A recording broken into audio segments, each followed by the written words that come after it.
Un saludo muy afectuoso al doctor Bruce Maasmacher, presidente de la ANDI, al doctor Mauricio Santamaría, presidente de ANIF, al señor Peter Siegenthaler, representante para Colombia del Banco Mundial, doctora Diana Fajardo, presidente de la Corte Constitucional, doctor Fernando Castillo, presidente de la Corte Suprema de Justicia, doctor Aurelio Rodríguez, presidente del Consejo Superior de la Judicatura, a los diferentes representantes de las empresas, mi equipo directivo de la Fiscalía General de la Nación, se encuentra la señora Vicefiscal General de la Nación, la doctora Marta Mancera, y la directora ejecutiva de la entidad, la doctora Astrid Rojas, a los ministros, conferencistas, organismos internacionales, medios de comunicación y universidades que nos acompañan el día de hoy. Para mí, como le dije, doctor Bruce, es un honor participar en este congreso de empresarios, congreso histórico. Siempre es un gusto estar acá y por supuesto siempre es un gusto venir y decirles que la institucionalidad también está con ustedes, que la justicia en Colombia no ha declinado y que nosotros creemos que un elemento central del desarrollo del país y de la fortaleza institucional está en el sector empresarial, donde la democracia cumple un factor fundamental. El día de hoy desarrollaré 4 aspectos que quisiera poner sobre la mesa. Uno de ellos tiene que ser, o es el relativo a la defensa institucional que se tiene que hacer desde la Fiscalía General de la Nación.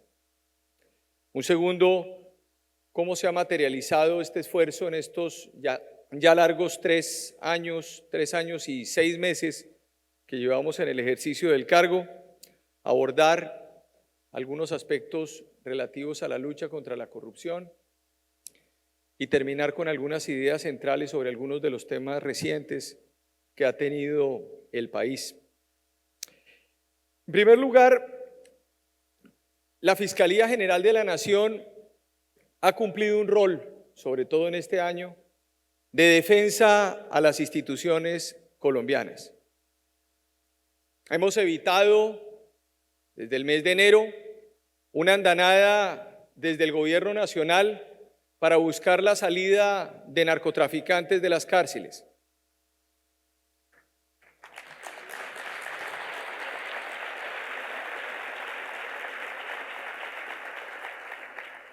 Se ha pretendido que se levante la suspensión o se suspendan órdenes de captura con fines de extradición de personas que no tienen ninguna connotación política y que hacen parte de estructuras criminales en diferentes lugares del país.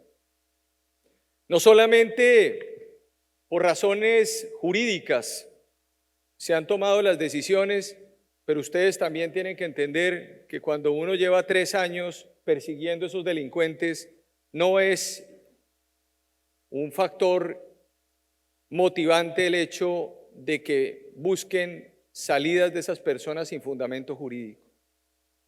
Del mismo modo, este año hemos tenido que enfrentar momentos difíciles como la presentación de proyectos de ley en donde se nos dice que había reformas a la justicia, pero se encontraban micos para despenalizar la cadena productiva del narcotráfico.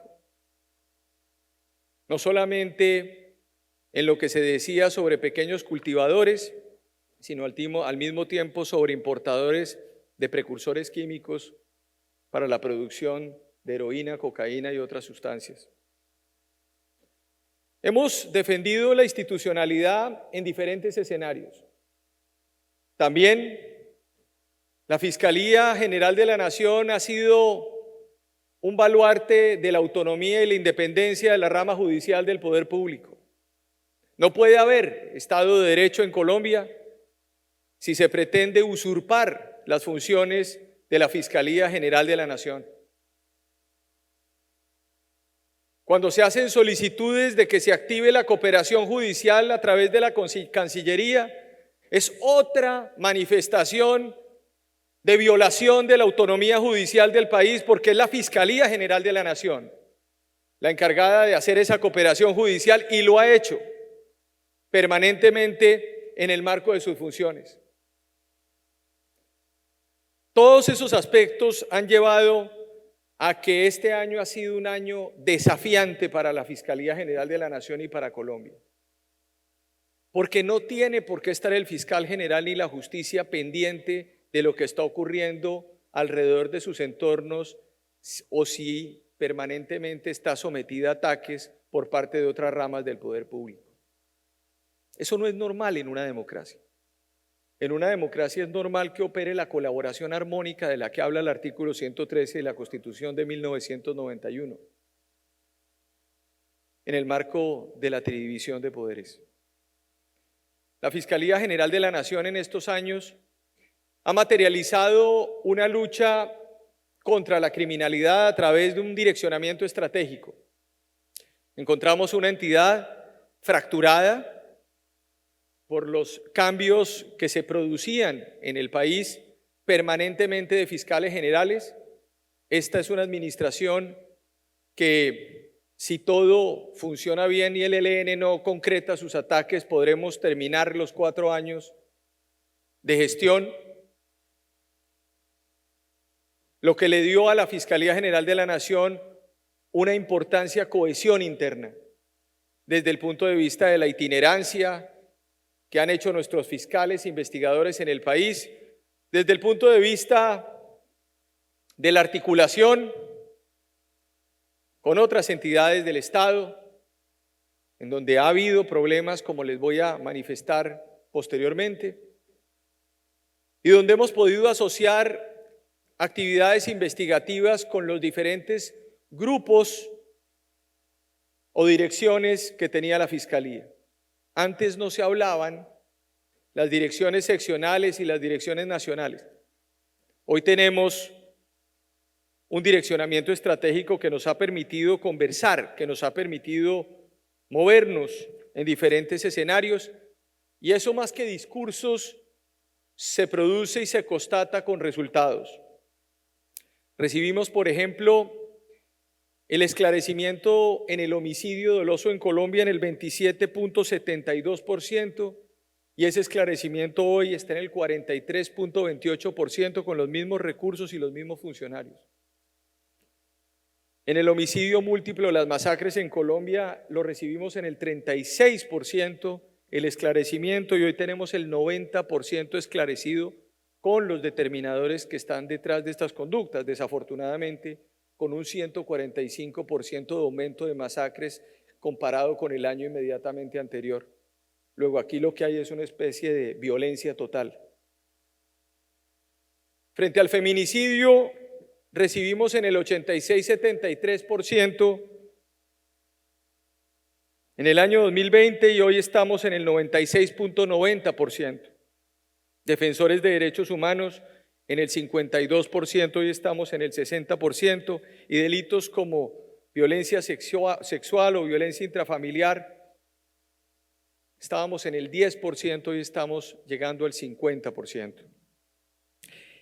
En los temas relativos a la corrupción, que es parte de las discusiones que se han venido y que se presentan en este escenario, es necesario entender que la corrupción es un fenómeno multidimensional, que la justicia no lo puede abordar como casos aislados.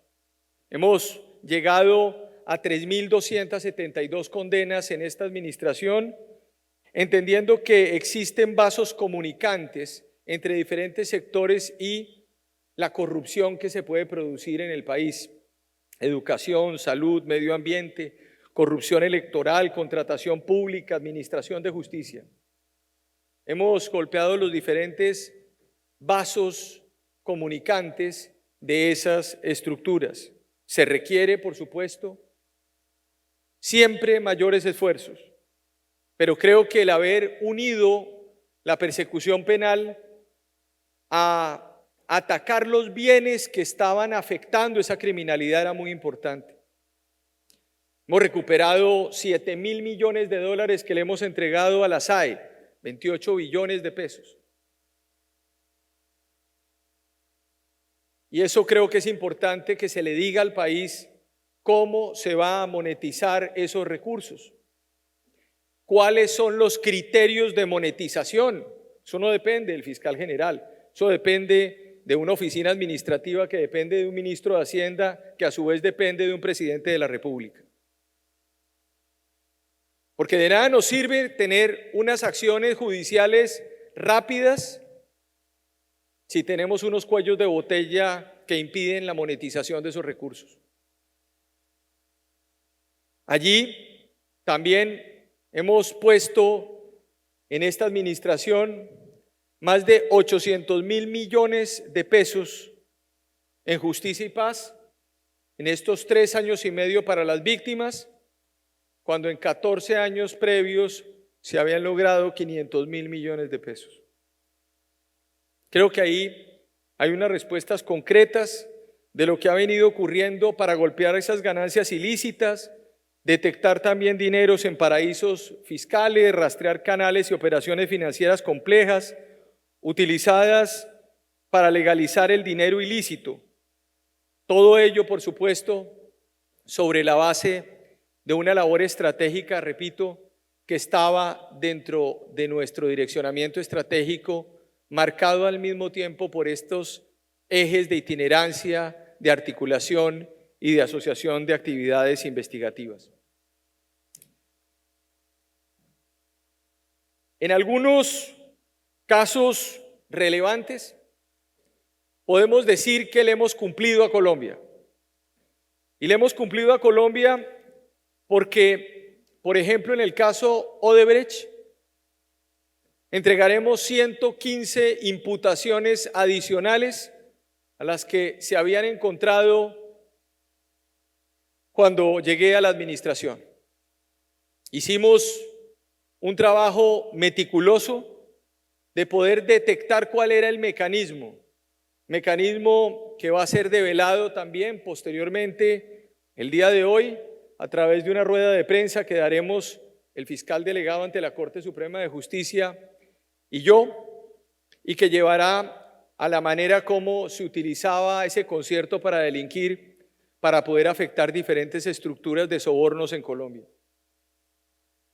Es importante decir que esas 115 imputaciones, 16 escritos de acusación, 4 principios de oportunidad, 11 sentencias, han llevado a que incluso se hubiese activado de manera además previa, sigilosa y con mucha moderación la cooperación internacional con los Estados Unidos para poder llegar a esos resultados.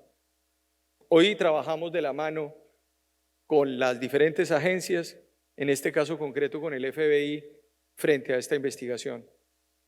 Pero yo creo, más allá de esto, que esa gran corrupción también requiere una lucha contra esa pequeña corrupción que está sacudiendo diferentes lugares de la administración pública, y ahí tenemos también unos resultados concretos en diferentes campos, incluso en la misma corrupción judicial, dentro de las fuerzas militares y dentro de las administraciones departamentales y nacionales.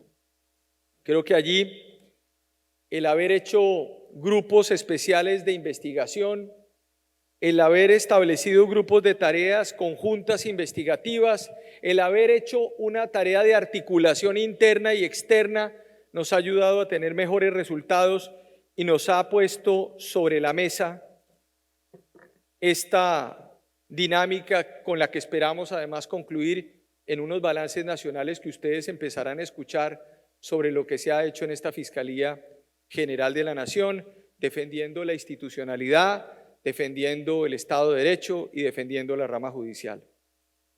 Sin embargo, esta lucha, como les decía, no es fácil y la corrupción es un fenómeno que se ha venido enquistando paulatinamente en el país.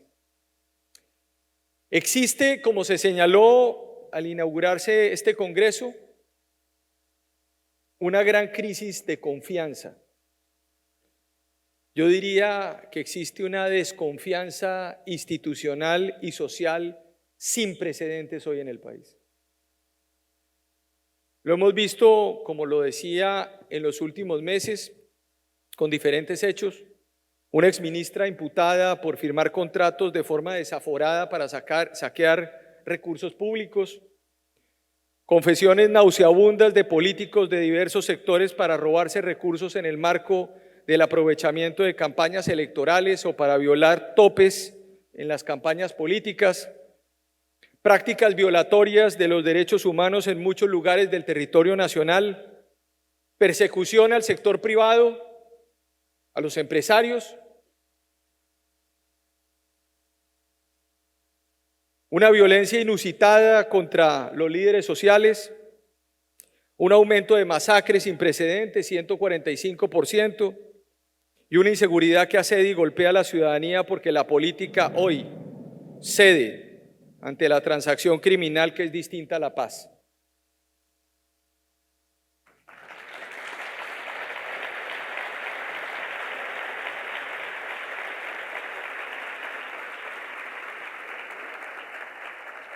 Esto se suma al olvido de principios republicanos, de lealtad institucional, cuando se conoce información que puede llevar a la muerte o al asesinato de servidores públicos y en vez de ser comunicada se esconde o se entrega a cuentagotas.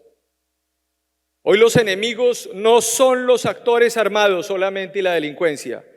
Nuestro país empieza a ser asediado dentro de la misma institucionalidad.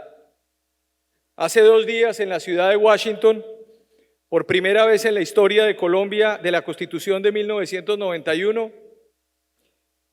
tuve que solicitar medidas cautelares ante la CIDH para que se deje de asediar la función de investigación en Colombia cuando de forma permanente se ha intentado vulnerar esa autonomía e independencia. 150 páginas de petición y 250 páginas de anexos prueban la persecución. Ejemplo de lo anterior son la pluralidad de mensajes intimidatorios desde el Ejecutivo cuando se intenta obstaculizar la función judicial del ente acusador o cuando se ordena a entes del Ejecutivo asumir competencias que son propios de la rama judicial.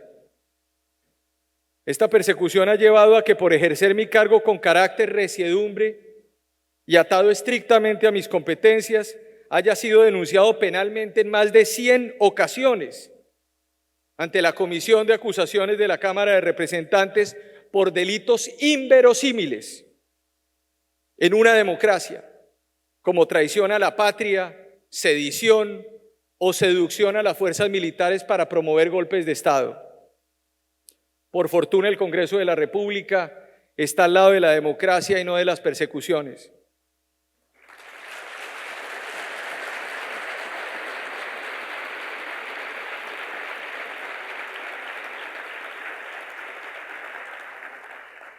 Espero contar con su respaldo en los difíciles años que se le vienen a Colombia y seguramente en los complejos momentos que viviré como ciudadano.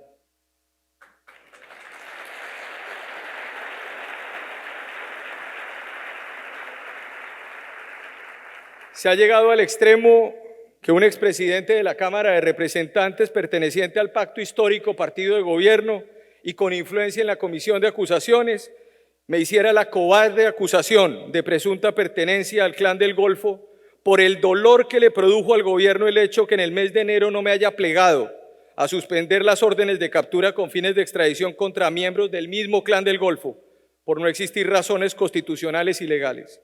Incluso por esa razón,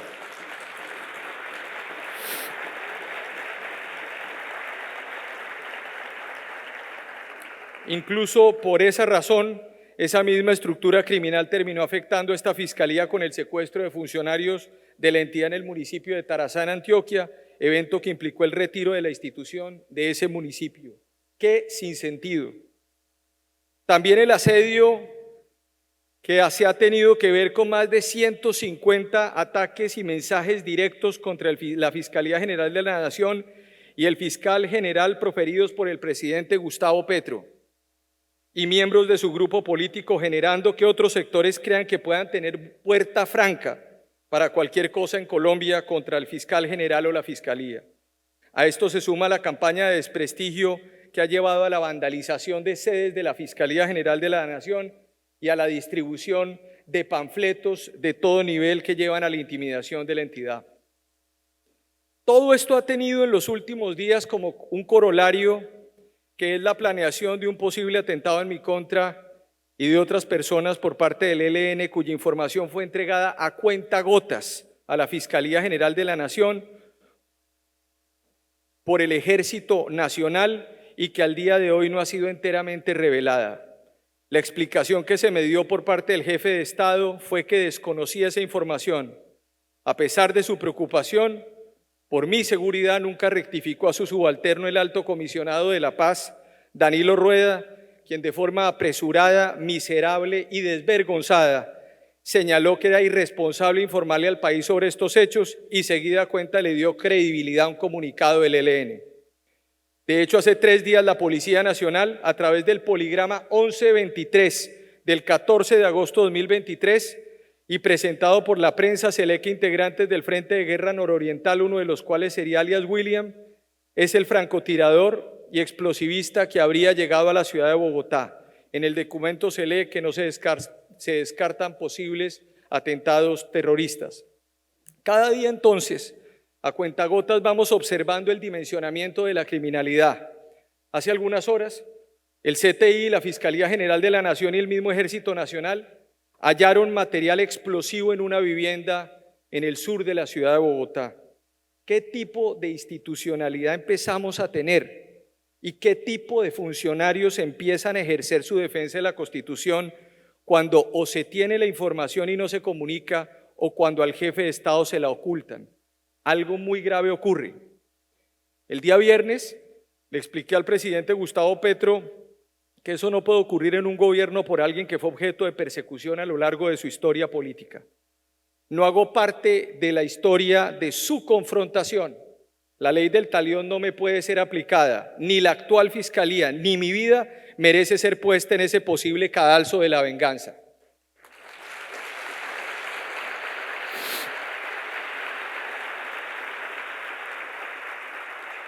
Esas razones que son muy importantes son las que justificaron la protección, la solicitud de protección ante la CIDH para que no se establezca una persecución judicial posterior a mi función o no pretendan acabar la vida o la vida de mi familia. Por lo pronto, queridos empresarios, seguimos en pie. Colombia es una historia institucional que no puede desconocerse. Las instituciones deben ser más que las personas y la dignidad no puede ni venderse ni rifarse. Estaré hasta el último día de mi función como fiscal y con posterioridad también estaré como ciudadano activo de mi país defendiendo mis principios y luchando para que los valores que representamos, como libertades públicas, paz, derechos fundamentales, estricta separación de poderes y espíritu plural de la Constitución del 91, no sean una anécdota más en este país. He defendido y seguiré defendiendo el proyecto de paz, también el mismo proyecto de paz con el ELN. Lo he hecho al suspender más de 70 órdenes de captura contra miembros de esa guerrilla y de las disidencias de las FARC. He respaldado el acuerdo de paz del 2016 entre el presidente Santos y la guerrilla de las FARC. He fortalecido la negociación de la Fiscalía o los acuerdos con la JEP. Luego, los epítetos de enemigo de paz no caben en la mente lúcida frente a esa gestión. Soy el fiscal general de la Nación que defiende la institucionalidad y no un opositor de sector alguno.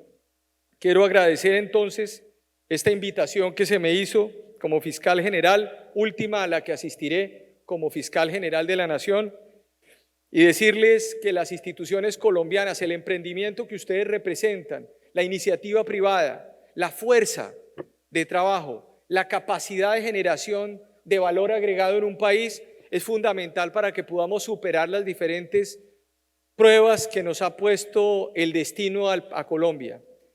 Colombia es un país de pruebas y las ha sacado adelante. Creo que no vamos a ser inferiores a lo que debemos responder y podremos salir a flote fortaleciendo las instituciones, el Estado de Derecho, la democracia y la justicia en Colombia. Muchísimas gracias.